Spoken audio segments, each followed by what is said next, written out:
Good evening, good evening, good evening, everyone. Jones Harwell back with you on a Monday evening. Beautiful here in the state of Maryland. I have with me this evening my brother and friend from the Signature Entrepreneurs and Masterminds Group, Mr. Eric A. Lomax. Let me get the introductions out the way and then we're going to start talking. Mr. Lomax is the CEO of the Lomax Consulting Team and author of From Grief to Glory, The Rise of the Centurion. He is also an ordained minister. He has served many denominations, including Baptists and the Church of God in Christ. He is passionate about leading men into their God given purpose and helping them unleash their true potential. Eric has served the church as an assistant pastor, marriage counselor, deacon, Sunday school superintendent. And before he embarked into entrepreneurship, he worked at Delta as an ambassador on the Frontline Involvement Team, FIT, which was a liaison between management and employees. And the purpose of FIT was to help break down communication barriers and disseminate information that was pertinent to keeping the operation running smoothly. Prior to that, he spent many years in corporate America as a sales representative. Let me see, where's the rest of my information here? It is here. I'm going to go to my phone because I have it on my phone. So I give see me, how it came up on the screen here. yes, because I was hoping that it would scroll down so I could see the rest of the chat. Because what I do is I put the notes in the chat so I can read instead of having to look down. That looks better on screen to Yeah, me. But while I'm getting that information, good evening, Eric. How are you? I am doing just fine. Thank you for having me on this Monday evening. Okay, so now I have the rest of your information. You spent several years in corporate America as a sales representative for various companies such as Verizon Wireless, Chase Bank, where you honed your communication skills. Taking all of that, you took it to the trenches of corporate America and you have embarked on teaching those skills to individuals and groups all over the world. You focus on teaching corporate leaders the attributes of servant leadership. We're going to come back and talk about that because he believes that corporations thrive when management is invested in both the professional and personal lives of their employees. Eric has spoken at various fundraisers in churches across Michigan. He has also been a featured speaker in the Leadership Experience Tour. You're a teacher at heart, and you also coach others to go out and make life happen instead of life happening to them. Welcome to the show, Eric. Blessings, blessings. Thank you. Thank you once again. Thank you. Thank you. So, one of the things which resonates with me as a budding journalist, and I say budding journalist because I've only been doing the podcast with live guests since January, but I'm a journalist at heart. Have been a journalist at heart for many years. My mom said the one thing she could always say about me was I was nosy.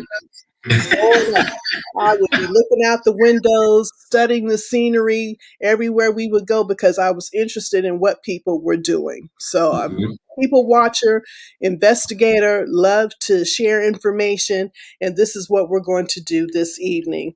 The one thing that resonates with me on the bio that you provided me was servant leadership. Can you expound on that a little bit for our audience, what you mean by that?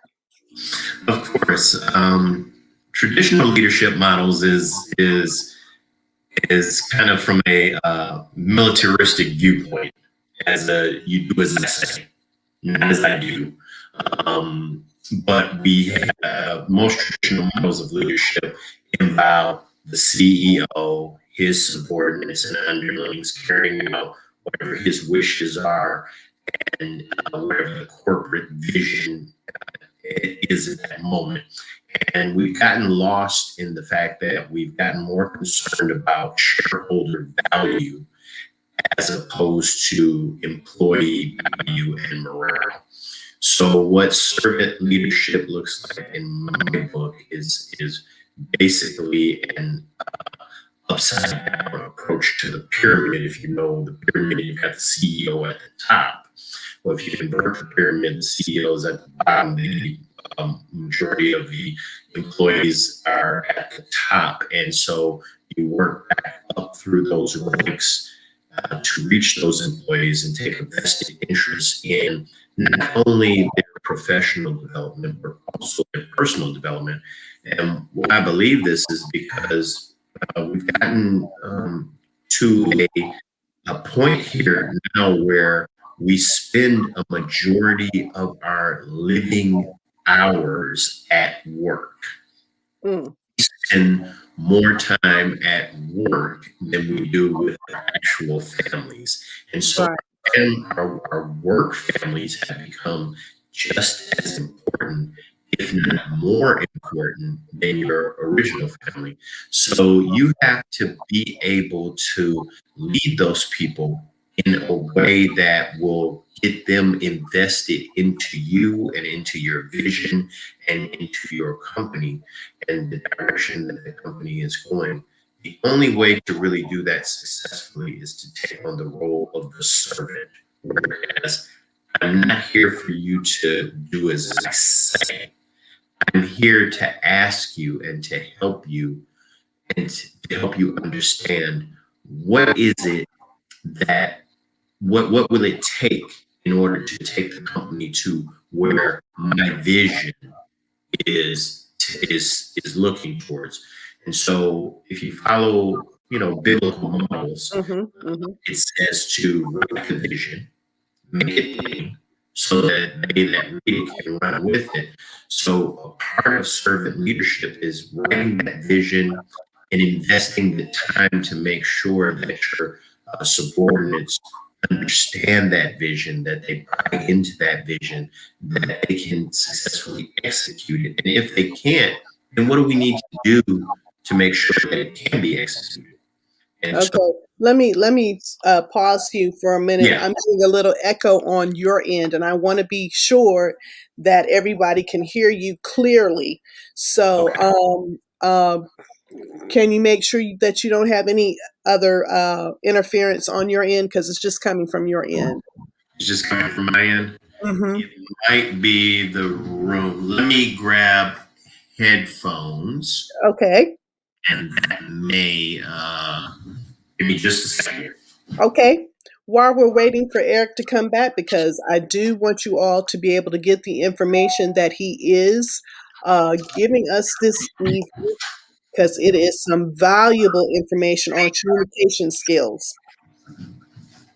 And that works for not only in the professional arena, but also on a personal level as well, that you can use within your colleagues, your friends, family.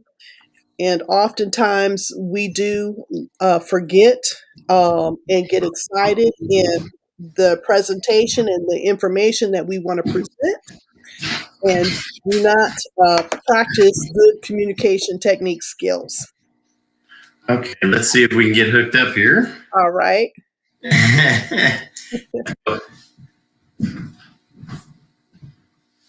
Okay. I think we're better.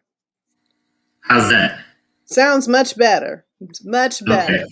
So we Okay, cool. So to recap what you had just mentioned, you're talking about turning the triangle upside down, where the Mhm. CEO is now at the bottom of the triangle, and you have your employees at the top of the triangle. And instead of doing as you say, do as I say, get to the point is what can we do together to make the company better? Correct. Yeah, yeah. And, Okay. and and really become invested in your people. You know, Yes. a lot of times corporations have become revolving doors, and employees don't feel as though the corporation is invested in them because, I mean, we joke about it all the time. We say, you're here today and you could be the greatest. Eric was the greatest salesperson. He was a rock star. He was this. He knocked it out the park. But day one after your departure, they're putting a new name on the door, and hey, Eric's a thing of the past. Exactly, exactly, exactly, exactly. So I'm sure that through your various careers that you've had and tutelage that has made you a prominent speaker in the Detroit area and several other places. You also, and we're going to talk a little bit later on about your book and how that brought. Um, another awareness and to your life, but you also are a man of God, and I know as a man of God oftentimes that you're called on to speak and to offer guidance and prayer to those that come to your church or come for counseling. And so, even in that aspect of communication and leadership, you still have to have that upside down triangle where you are at the bottom to be able to disseminate and disperse and say what it is that I can do to help you get through whatever the comfort or the grief or the period is. And your book, I had an opportunity to read it. It resonated with me um, quite well on one level because you do talk about getting over grief and sometimes the anger that you do get when grief comes. It is a stage of grief. And one of the subjects, I guess it is taboo for women on one end that we don't talk about a lot is when there's miscarriages. So it's not different. I mean, it's not on the same level as the grief that you experienced, but still that anger of why me, and how to deal with it is still there.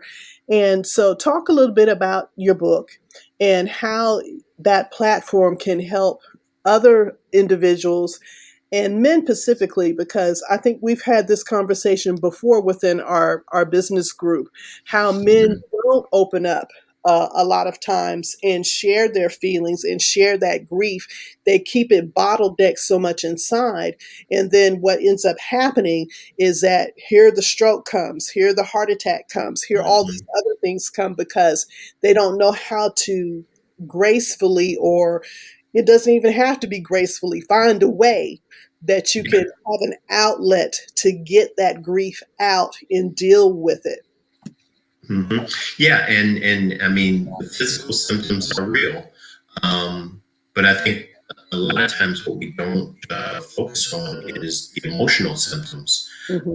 Um, Grief and loss is responsible for destroying so much potential in people, but specifically I speak to men because, and specifically my platform is speaking to Black men because I think that Black men have been suffering from PTSD and the symptoms of grief Hmm. since we stepped foot on this US soil 400 some odd years ago.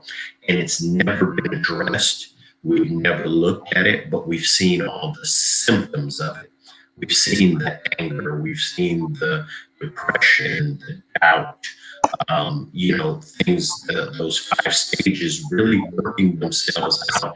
And one thing that we know about men is the fact that men, we don't even understand our own emotions. So how would you expect us to understand anybody else's? We are, and I believe that's one of the beauties of God is the fact that God made it complete that men were kind of devoid of emotion, so to speak, because we're more analytical in our processes. He gave us woman, who I believe is the emotional seat of the man to be able to teach us. I'm kind of working backwards here. So, but we see now that woman has kind of disregarded men Right. and said, hey, I'm just going to go out and figure it out on my own because he can't figure it out. But I think we got to work together. And so part of the focus of this book is to get people to understand what grief can do and what it has done to individuals as well as to a society as a whole that has been impacted by this. So the book came about back in 2016. I lost my wife, Tanisha B. Lomax, to colon cancer, and it was an Okay. Yeah. unexpected tragedy. Eric, I'm still getting some feedback, I think, on your end, and I ended up putting on my headphones because the devil is trying to be busy tonight. We're not going to let him win in our We're not gonna conversation. let him win. But yeah, my owl that normally visits, instead of him being on one side of the house, he's now over here on this window. So all I could hear is woo.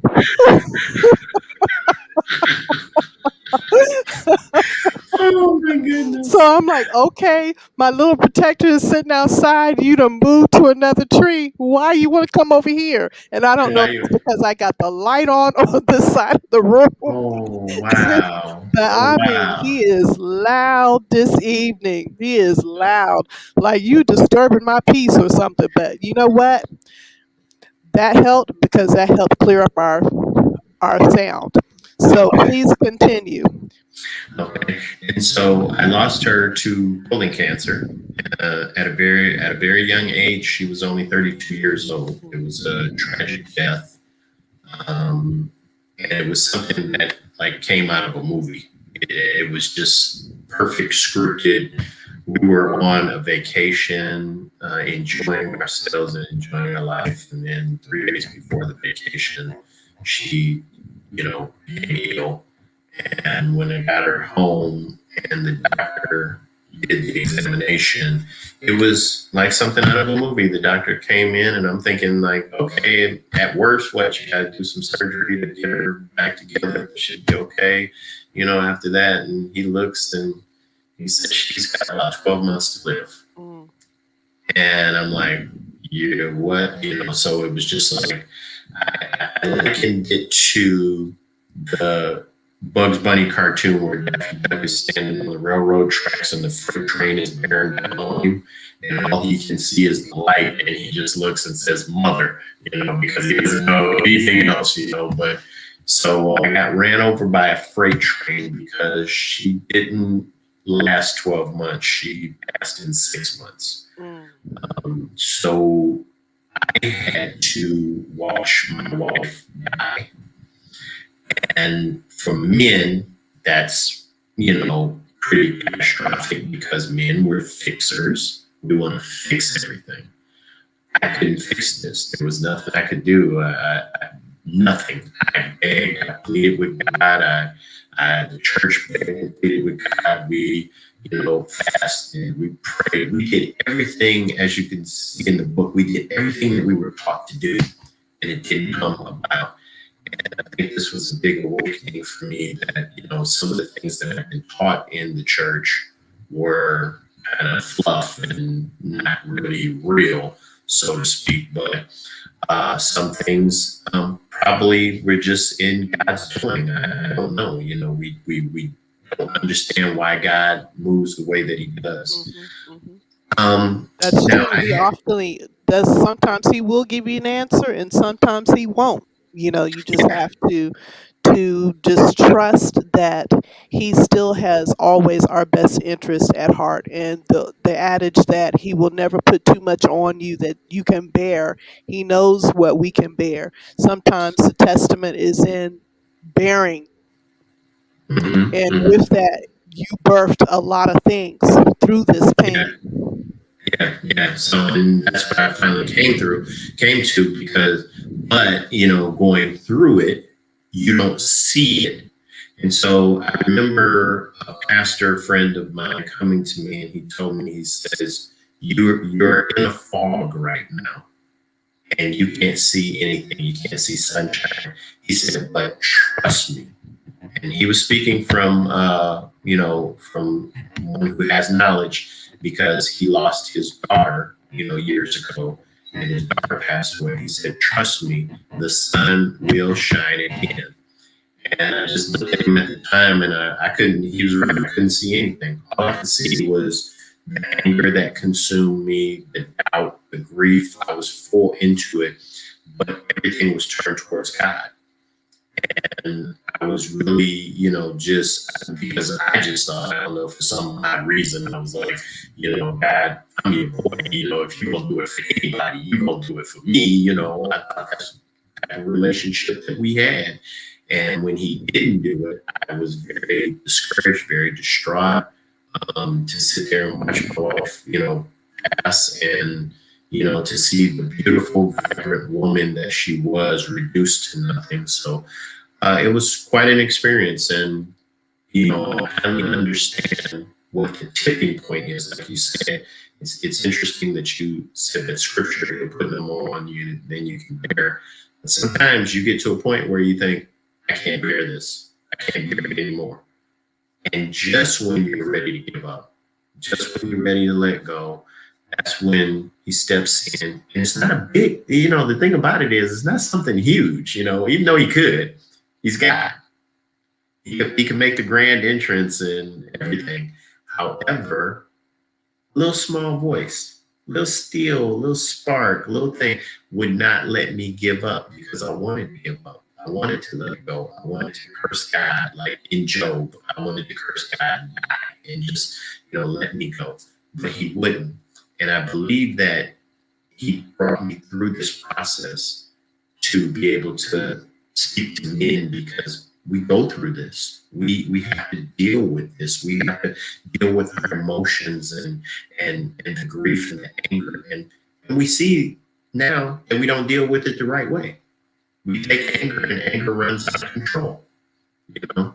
So these are the things that got me. He was on me to write the book like a year or two after she had passed, but I couldn't do it because I had to go back into some dark places and revisit some things that I wasn't ready to revisit. But he said that he would be there with me every step of the way.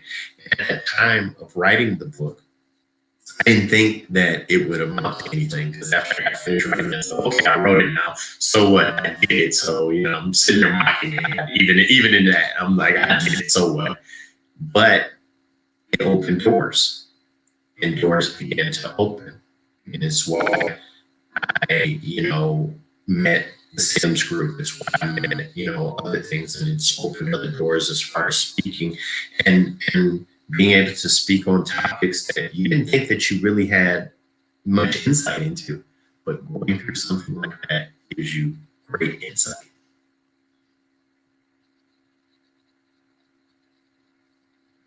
Your mic's on mute. I can't hear you. And one of the things that I love about you, as well as being both a professional and personal growth development coach, is that one of the things that we need to bring to men, and especially young men, and whether that's fathers or mothers, is to change the mindset sometimes of how we raise our young men.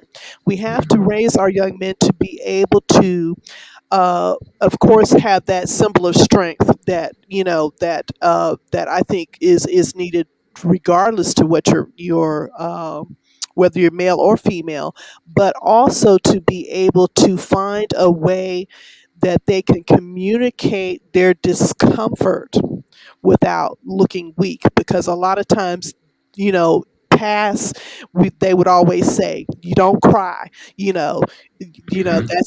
that's a sign of weakness, and that's not a sign of weakness.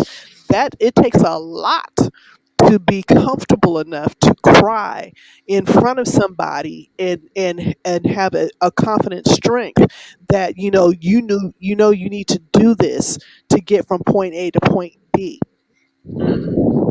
Yeah, I mean, it's very powerful, having to deal with emotions, once again, like I said, that we don't really have an understanding of because of what we've been taught. So we have to really put down the old paradigms, and we have to have a paradigm shift in our mindset to help men to understand. Now, we were afraid back then, I think, really because we were very homophobic and very sensitive to the fact that if you showed any type of emotion, that meant that you were somehow not a man. You were more feminine than, than manly. It wasn't manly to show emotions. And if you really look at corporations nowadays, they don't want to be invested in your emotional state. They could care less about how you feel about something or what's going on at home, not understanding that what's going on at home is affecting what's going on at work. Right. So going back to servant leadership, we really have to take vested interest in our people. We have to understand, and I'm not saying that I got to crawl all up in your bedroom and get intimate with you, but I just want you to know that I see you as a human being. I'm interested in you becoming a better version of yourself. So, with that, how do we take these things, the anger, the doubt, the pain, how do we take it and we turn it? Well, that's part of the mission with the Lomax consulting team is that we try to take that fuel and turn it, shift the paradigm, and say, because even the Bible says you're going to get angry. It's okay. Right. And I never forget one time when I was at church and I was just kind of going through the motions, and this old mother came up to me and she said, baby, you know how old church mothers go there. You look at you, baby, how you doing? And I'm like, I just gave it a standard blow off answer because I didn't want to be bothered, just leave me alone, and I said, I'm fine, mother. And she looked at me and she said, no, you're not. She said, I look at you and tell you you're not fine. She said, and she just looked at me, and it's almost like she looked inside me. She said, you're angry, and you're angry with God. She said, but it's okay to be angry. She said, just don't stop talking to him. So I think part of the thing is we have to turn the anger from unleashing anger on each other, unleashing anger and giving it to God. Because that mother told me, because I told her, I said, mother, I can't talk to you right now. I said, because I was just being honest. Everything that came out of my mouth was the old man and the old Eric, the old ex-sailor, the cussing and fussing and all the anger and venom. And she said, you don't think God can take that? She said, he can take it. She said, just give it to him. And sure enough, that's what happened. I went and gave it to him. And this process went on for about 3 days. And after about the third day, I kind of realized, I said, wait a minute, I started feeling lighter. And I heard the Holy Spirit say, I'm taking it off of you because you can't deal with it. It's too much for you. So we need to understand where our men are at. We've got too much. We can't handle it. It's weighing us down. It's causing us to do things that are not within our character, nor what is in the purpose of God. And so we as men, we need to be the true reflection of God. And the only way to be the true reflection of God is to really come to him and talk to him, tell him, say, hey, I got this going on. I got that happening. And, he's faithful. He's just. We heard it. He can take it. I know you got this going on. But see, part of the problem is we've taken this into our own hands and we've left out of it. And we've left other people out of it. We've become the masters of our own destiny. And so when I look at men, sometimes I ask them, I say, instead of really challenging them, I just ask them, I say, well, how's it been working out for you? And they just think about it. And when they think about it, they say, well, actually, it hasn't. I go, yeah, exactly, it hasn't. But let me tell you a different way. It's another way that you can go. And all it is basically understanding that there's someone there that wants to make you better. Yes. We aim to today. Wonderful. Yes, indeed. Yes, indeed. And I think that's where it starts. It starts with the conversation and having the conversation and realizing. I know we're still getting a lot of background noise, but what I am going to do is I'm going to reschedule your interview because we're going to get this right because I want the information to get out. I want it to be He didn't want this one clear. happening. He didn't want this one happening. I don't know. You know what? I'm wondering. Honestly, I'm wondering this room that we made into an office. I think I'm gonna have to put some soundproofing in here or something. 'Cause maybe that's what it is. It's It's kind because of yeah, it's like almost you're getting an echo, an you echo. know. But You know. it's times of pieces of the conversation is really clear, and then there's pieces that it gets garbled, and I'm like, you know what? I'm still going to work on this because my goal is to make sure that the information is heard Hmm. clearly, and what you do after you hear it. But I want to at least make sure people get the information. Yeah, So, yeah. what do you have going on in the near future for the Lomax Group? What's on the calendar for the Lomax Group? Well, right now, I'm taking time out. I'm on a little bit of a hiatus. I'm going through a John Maxwell certification. And that is, to just, add some more credentials to my repertoire.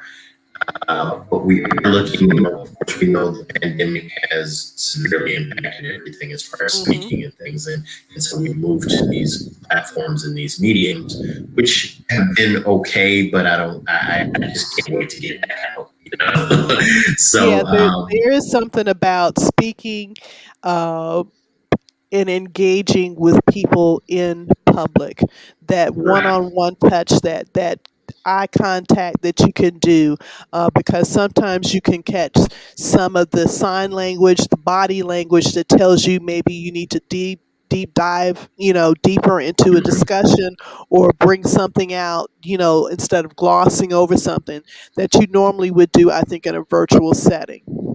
correct.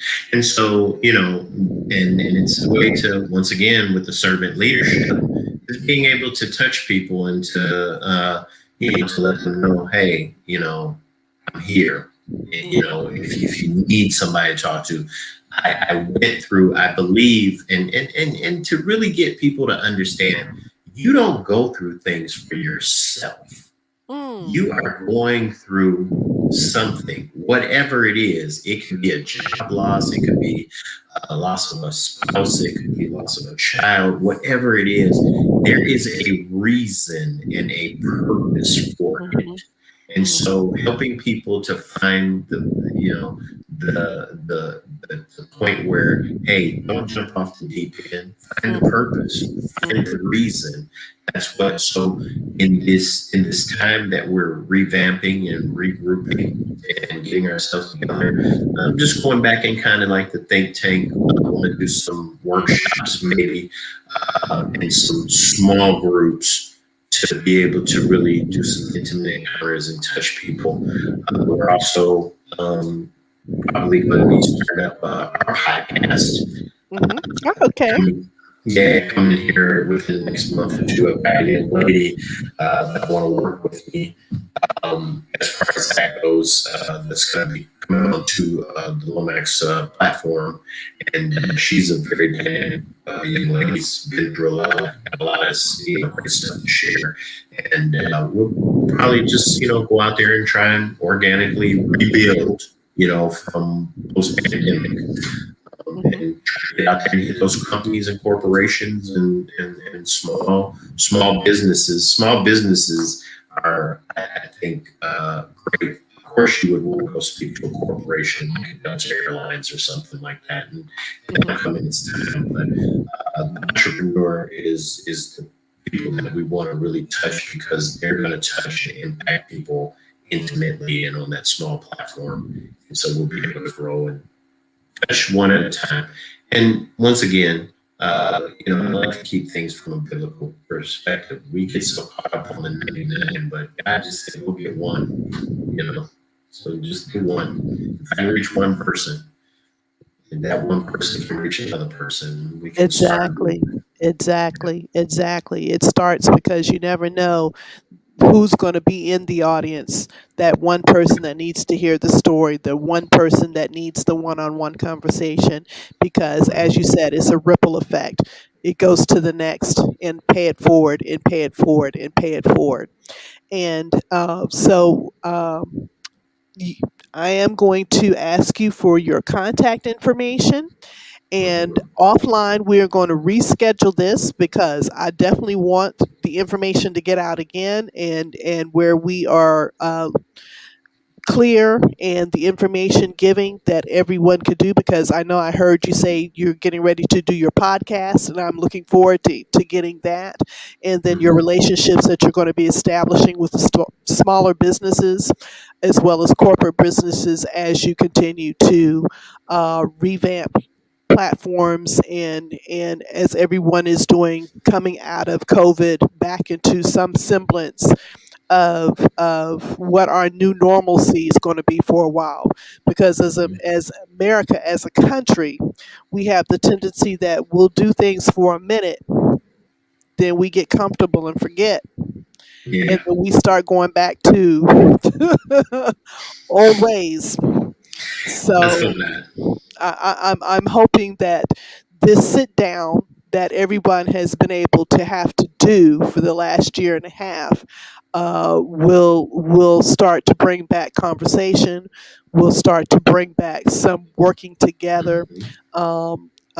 We are making some strides, small strides. There's still some work that we have to do as far as police reform, as far Yes. as the conversations that we have with our children of color, of how you act when you leave home. Hmm. Hmm. And it's frightening that we may even have to have the conversation of how you need to act when you're at home and you Yeah, call the police. yeah, that's true. When you engage police in any way, shape, or form, Hmm. um, and that is one of the biggest things, and really what I am passionate about rebuilding men is because men, you are foundational. I mean, if your foundation is not together, then you can't build anything, and that's why our communities are going down, and they have gone down. This has been an ongoing thing. So every time we seem to get some semblance of getting back on track, then something else comes along and it knocks us out. But I believe that we have to do things that will be sustainable, that will, help to, push people forward and really push people into saying, hey, I am my brother's keeper. Yes, you are.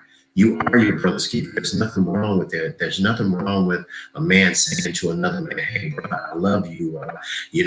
I mean, just really begin to shift those paradigms and to take those paradigms. And then on the subject of police reform, we Hmm. as Black men have to wake up and understand that we cannot rely on politicians and governments to bring about the reform that we need. We need to band together to say, hey, this is not going on in our community anymore. And we will be looking for justice, or whatever form that it takes to understand. I believe that once we get a historical understanding of, the effects of slavery, the effects of the slave patrols, which morphed into the police, and things of that nature. Once we get an understanding, because what does the word say? I get an understanding. We need to understand, how did we get here? And not just from the Black perspective. I believe White folks need to understand this is how we got here. And true enough, you may not have owned any slaves, but you are benefiting from a system Hmm. that is designed to keep a certain race of people down. Hmm. And I was thinking about it today. I said, they're not killing us right now. All of the mass police killings and the shootings and things like that, they're not killing us because of what we are. Paradigm shift. I see things Hmm. differently. They're not killing us because of what we are. They're killing us because of what we can become. They are afraid of the power and the knowledge that we possess. And what will we do with that? But see, they're thinking eye for an eye. Hmm. But I personally believe Black people, we are very close and akin to God. And so because we are a race of people that no matter what we've been through, we still extend grace. We Yes, we still do. extend That mercy. resilience that we have to continue. That's God. Exactly, exactly. That's God. And we have to learn how to, and it goes beyond just that. It goes to the point that we need to take it back to that our households are broken. Mm-hmm. Our school system is broken because Mm-hmm. you cannot, and this is going to be a running argument, I think, for quite a while. I don't know how we're going to come to some resolution to this, that we have to completely overhaul some things. And Mm-hmm. teaching is one of them. You have Mm-hmm. to be able to reach students where they are. You have to be able to teach them in the environment that they are in, find the avenues that connect and make sense with them. If you've got your inner city, then you've got to find some connect to make them want to come out of the inner city, or to make it relatable to them so they are learning the process and we're not losing our kids by the third and fourth grade. Okay. Mm-hmm. um, you know, a lot of these young individuals that go out and think that drug dealing is the only business that there is. But guess what? You guys are great entrepreneurs at it. Yeah. So how do we flip it? Teach them another way that's not, that's not, you know, against the law, where Mm-hmm. they can go out and they're maybe selling t-shirts, a t-shirt business, or they're doing, some type of blue collar, if it's not a white collar, that's not suited for them. But we have to find different avenues. I think we've made some strides, but I don't think we're completely there. No. And I'll be the first to say, even with my son, he's a smart kid, but he's a terrible student. Mm-hmm. Part of that is he if you don't truly engage him, and he'll be the first to tell you, if I'm disconnected, I'm disconnected. If I come in your Right. class and I'm just disconnected, it's not anything you're going to do today to get me back in that conversation. That's got to change though, because you got to find ways to get to kids to make them, Correct. really, interested. And we laughed and we were like, how could he get fail art, but then, business law, he was excelling in. Mm-hmm. Mm-hmm. Mm-hmm. But see, that's because we have to get away from this cookie cutter education system. Yes, yes. Whereas we've really, over the last 50, 60 odd years, been, monolithic in our educational system and saying, well, you go through 12 years of school, then you go to college, and you come out and you get a job and you work and you do whatever it takes until you Mhm. die. Whereas we need to start teaching people, I believe, we need to start teaching people, okay, go after your passion.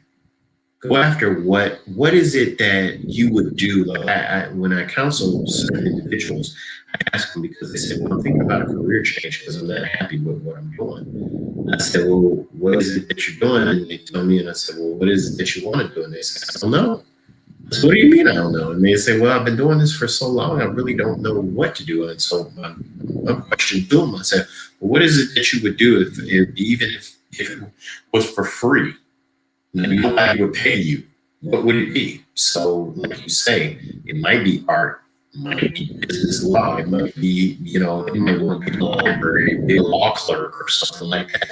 They would do that for free. And they'd be like, man, I just love it. I love being in the books and the stacks and all that. And it's like, okay, well, then that's why we need to send you down that track and that educational um, track to be able to achieve that instead of Mhm. just telling people, oh, Mhm. well, it's best for you to be a doctor, it's best for you to be a lawyer because you're going to make $100,000 a year and you'll be in a better tax bracket.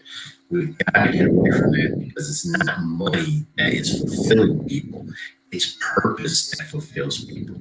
And so I learned at an early age on because I asked my dad, I said, Dad, I said, if everybody can be a doctor, how come everybody doesn't be a doctor? He said, son, everybody that wants to be a doctor, there's just people that just want to be the janitor. But it makes the janitor no less important because you wouldn't want to go into a dirty doctor's office. Right, right. So the janitor is just as important as the doctor.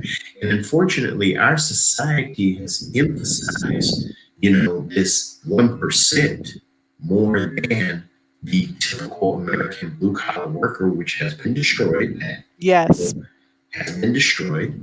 Um, and we tend to go towards that. And so I'm thankful, that because when I was coming through school, uh, and I got my first year of college, I was studying engineering. And a professor pulled me to the side. He says, I want you to take this the wrong way. He said, you can do the work. He said, you're smart enough to do it. He said, you got the mind to do this. He said, but you are not an engineer. And I said, what do you mean? And he says, all I'm trying to do is save you from heartache. And I said, what are you talking about? He said, you can do this work. He said, but the problem is most engineers are analytical and they are very left brain. He said, you are all the way right. He said, you think in abstract terms where most engineers are in linear terms. He said, and even though you can come down on the linear, he said, it's not going to fulfill you. So at some point, you're going to go through all this schooling, spend thousands upon thousands of dollars to get a degree, and probably 5 years into your chosen career field, you're going to figure out you hate it. So you've wasted all that money.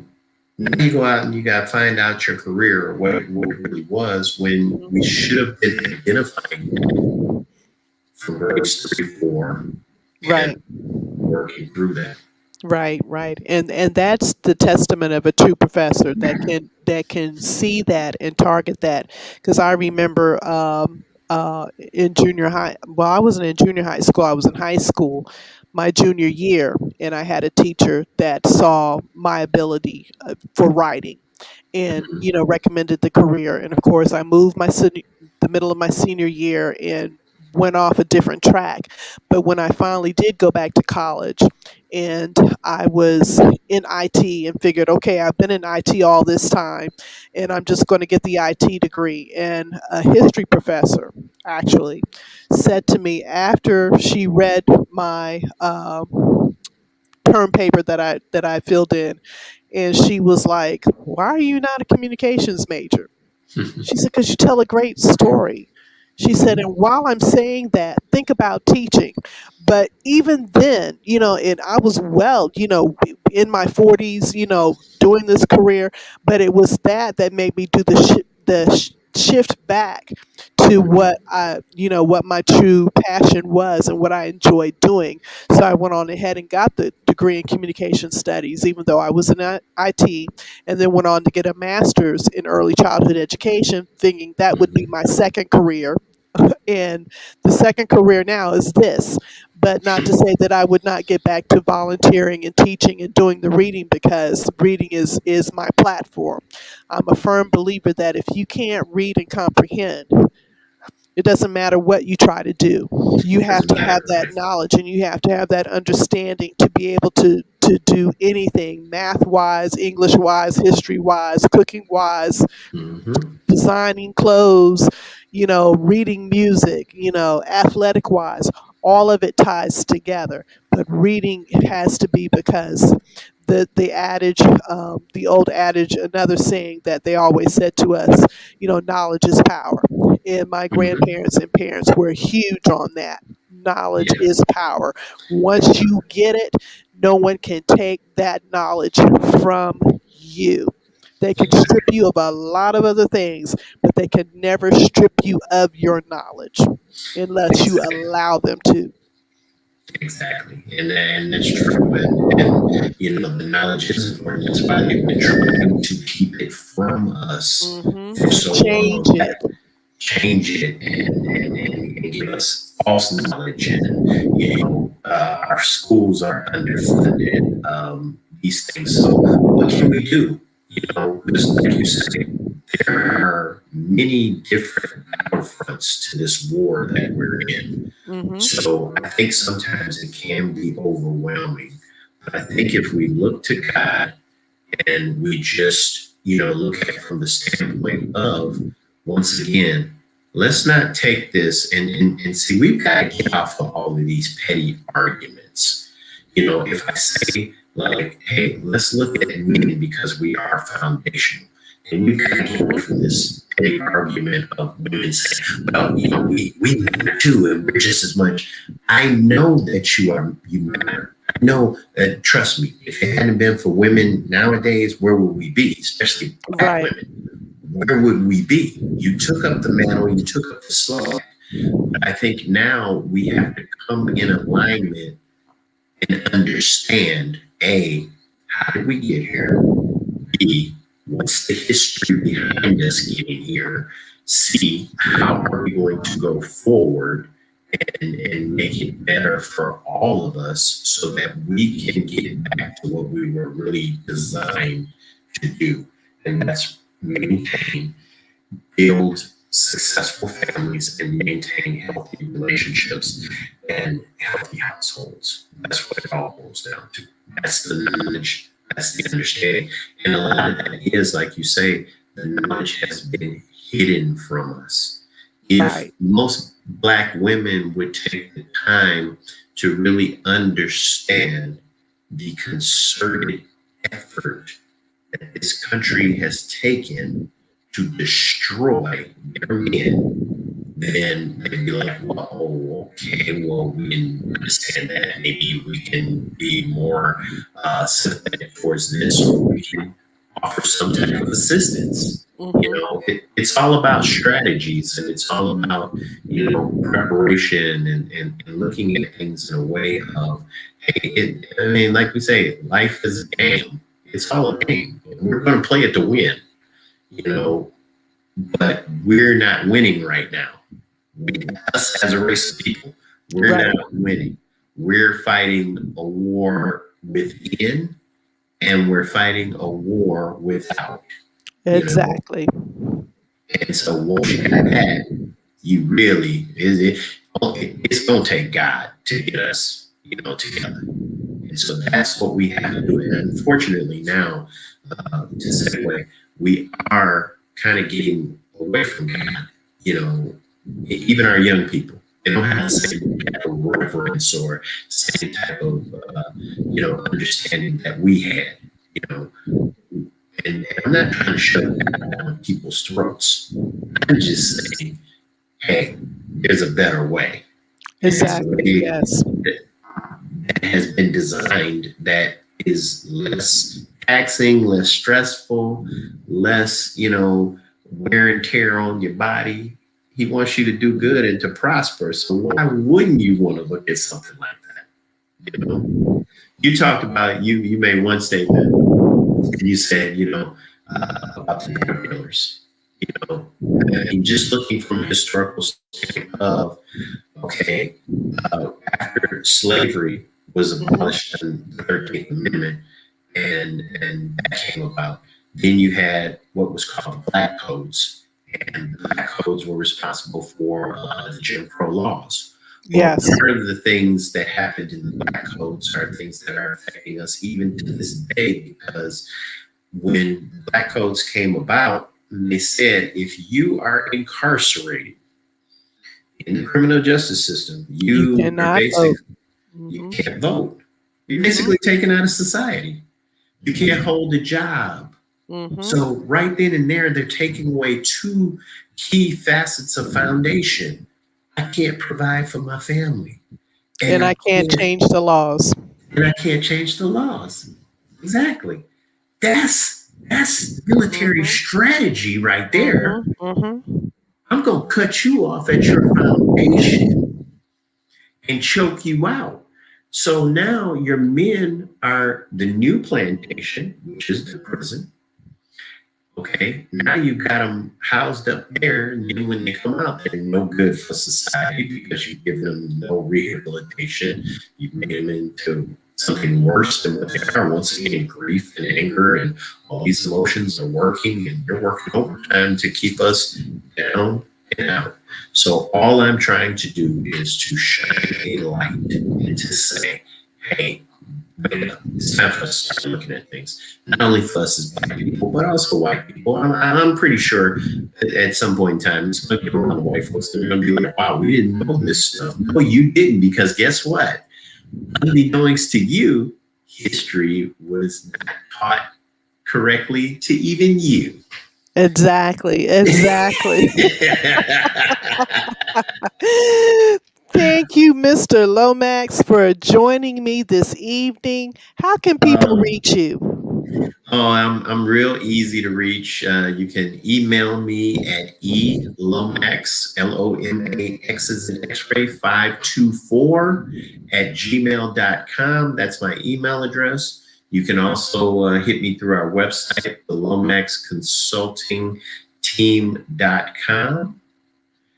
And or if you want to reach me via cell phone, it's 313-903-3742.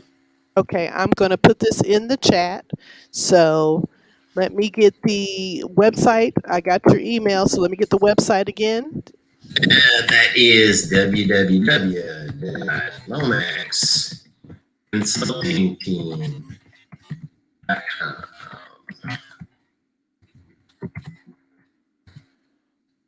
313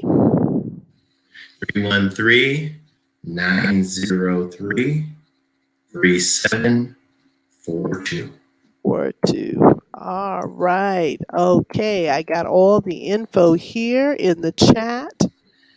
This has been a great conversation. I'd love for us to come back and talk more about history, more about education of the black man. So I didn't type something in here right. So, because it told me an error occurred. So let me try this again.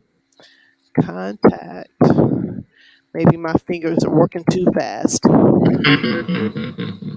Lomax 524 at gmail.com.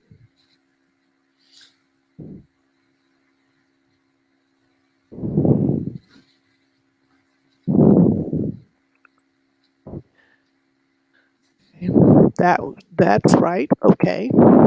Website is www.lomaxconsultingteam.com. Yeah. Okay, it like that.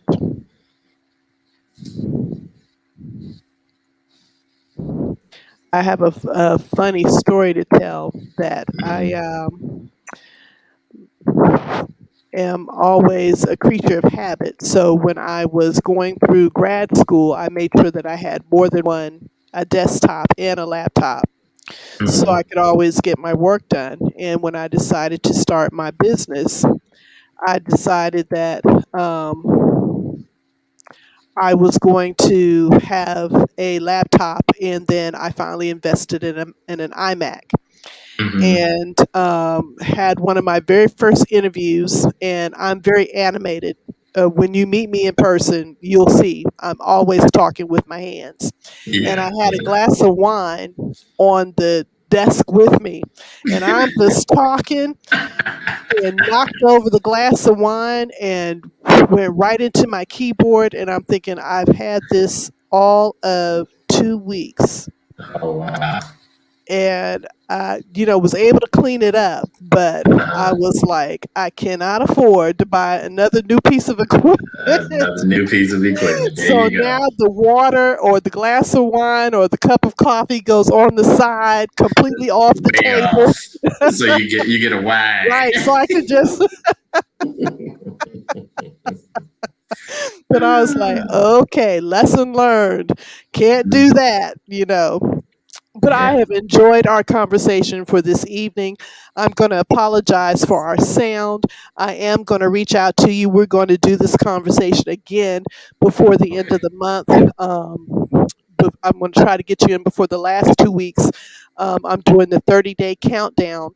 My son is graduating from high school, and Oh he is in yeah, his last 30 days of high school. yeah. So this week is final exams with next week, and Okay. then he has a couple of weeks off before the walk, and they Hmm. are doing a open ceremony, but it's limited to just 2 people can Okay. accompany him. But he said what he wanted to do, and we're going to celebrate that day, because it's a start of now from him going from being a young man into adulthood, Into adulthood. Yeah. and give him the Yeah. best, hopefully, give him the best that we can give him, congratulations.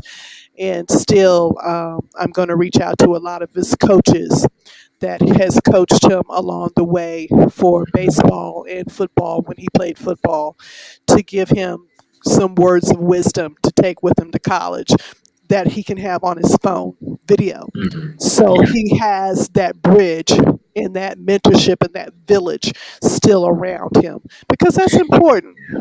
It is. You know what I was gonna say. That is wonderful, and that's something that we need to do because I remember when I went to college, I didn't have that, and I wound up, not completing college.